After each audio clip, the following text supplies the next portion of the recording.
是在地新闻，继续来讲这个紧急的时刻咧救命的这个自动的电击器 AED， 红警体是咧按看水的。农历过年，屏东垦丁大街旅客是吵，讲初五这天有摊商心梗塌倒伫涂骹，无呼吸心跳。当时在场有民众看到，赶紧去摕垦丁派出所的 AED， 也就是自动的电击器，想要救人。想袂到这个电击器已经坏去了，实在落差。民众痛骂讲伤咸了。事后警方是出面来赔会，讲这台自动的电击器是厂商私人寄付的，但是无提供相关的保养甲维修，因为无管理，才无法度运作。AED 原本应该是救命工具，不过即马却用袂着，而且佫嫌伊害人无命。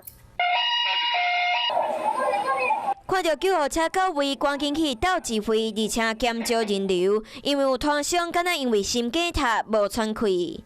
那个摆摊的店员，他只是晕倒。规件代志发生伫过年初5的垦丁大街，当时这位倒落涂骹的摊商需要救援，结果提过 AED 竟然是歹去的状态，上尾也只有用 CPR 急救。有进行 CPR 及电击一次，大约在10分钟后有恢复心跳。伤寒就是那个要保养，然后大型的公共场所就是要配护多一点。关人命的东西要有专业的人员去保养，这样会对我们比较好。抗伫派出所的 AED 竟然无法度发挥作用，互袂少人气甲骂讲真离谱，警方嘛亲身来说明。私人公司所捐赠，且未提供相关的保养及维修经费。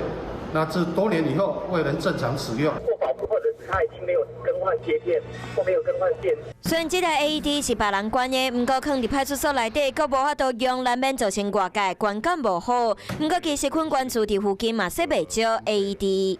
目前所在的游客中心，还有猫鼻头、鹅銮鼻，这些开放性的一些据点，我们都有设置 AED。包括在保基总队第8大队，我们也有设置一个移动式的一个 AED。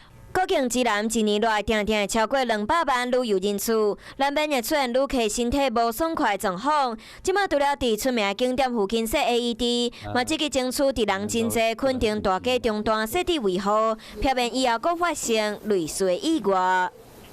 Hello， 大家好，我是乃瑜，要教给大家2个任务。第一个，华视新闻的脸书专页，你按赞了吗？还有华视新闻的 YouTube 频道，赶紧订阅起来，还要记得按赞，开启小铃铛哦。